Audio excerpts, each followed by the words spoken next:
বিভিন্ন জায়গায় পালিত হচ্ছে অনুষ্ঠান। আর আজই রাজ্যে আসছেন পালা বদলের পর কেন্দ্রীয় স্বরাষ্ট্রমন্ত্রী অমিত শাহ। শ্যামাপ্রসাদ মুখোপাধ্যায়ের ১২৫তম জন্মজয়ন্তী উপলক্ষে রাজ্যে আসছেন কেন্দ্রীয় স্বরাষ্ট্রমন্ত্রী। আজ দুপুর ৩:৫০ কলকাতা বিমানবন্দরে নামার কথা কেন্দ্রীয় স্বরাষ্ট্রমন্ত্রী।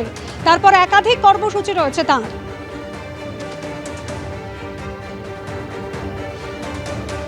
ভবানীপুরের শ্যামাপ্রসাদ মুখোপাধ্যায়ের বাড়িতে যাবেন কেন্দ্রীয় স্বরাষ্ট্রমন্ত্রী, ইকো পার্কে যাবেন, মূর্তির ভিত্তিপ্রস্তর স্থাপনও করবেন কেন্দ্রীয় স্বরাষ্ট্রমন্ত্রী অমিত শাহ। আজ একাধিক কর্মসূচি সেরে রাতে দিল্লি ফিরে যাবেন কেন্দ্রীয় স্বরাষ্ট্রমন্ত্রী অমিত শাহ। দুপুর ৩:৫০ কলকাতা বিমানবন্দরে নামার কথা। এরপর সেখান থেকে যাবেন ভবানীপুরে শ্যামাপ্রসাদ মুখোপাধ্যায়ের বাড়িতে। এরপর ইকো পার্কে যাবেন কেন্দ্রীয় স্বরাষ্ট্রমন্ত্রী অমিত শাহ। সেখানে শ্যামাপ্রসাদ মুখোপাধ্যায়ের মূর্তির ভিত্তিপ্রস্তর স্থাপন করবেন কেন্দ্রীয় স্বরাষ্ট্রমন্ত্রী। এরপর যোগ দেবেন মিলন মেলা প্রাঙ্গণে আয়োজিত শ্যামাপ্রসাদ মুখোপাধ্যায়ের জন্মজয়ন্তী উদযাপন অনুষ্ঠানে। আর এরপর আজ রাতেই অনুষ্ঠান শেষ করে দিল্লি ফিরে যাবেন কেন্দ্রীয় স্বরাষ্ট্রমন্ত্রী।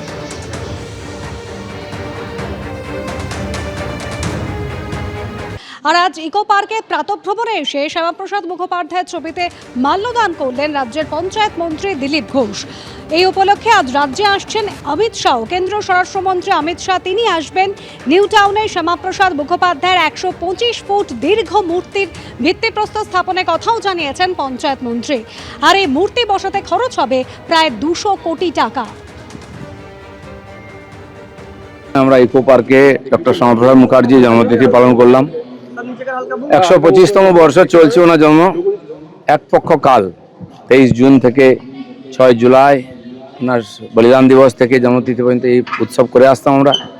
আজ সরকার তাকে স্বীকৃতি দিয়েছে, সরকার সে পালন করছে এবং বাংলায় সবচেয়ে বড় স্ট্যাচু ডক্টর শ্যামাপ্রসাদ তৈরি হবে। মাননীয় গৃহমন্ত্রী তার ভূমি পূজন করবেন। সেই শুভ দিন এসছে আজকে। আমরা গর্বিত, তাকে যোগ্য সম্মান দিতে পারছি। এবার তার স্বপ্নকে সফল করার জন্য মাননীয় মোদী যেমন ৩৭০ ধারা তুলে কাশ্মীরকে বিলয় করেছেন, এই যে বাংলার জনক শ্যামাপ্রসাদ, সে বাংলাকেও আমরা তার স্বপ্নের বাংলা বানাবো, সে সংকল্প নিয়ে কাজ করছি।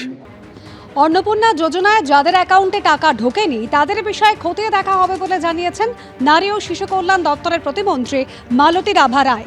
কেন আবেদন বাতিল হয়েছে বাড়ি বাড়ি গিয়ে তা খতিয়ে দেখা হবে বলে জানিয়েছেন প্রতিমন্ত্রী।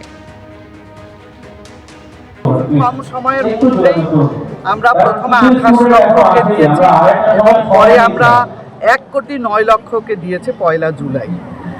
এর মধ্যে হয়তো এখনো কিছু প্রসেসিংয়ে আছে।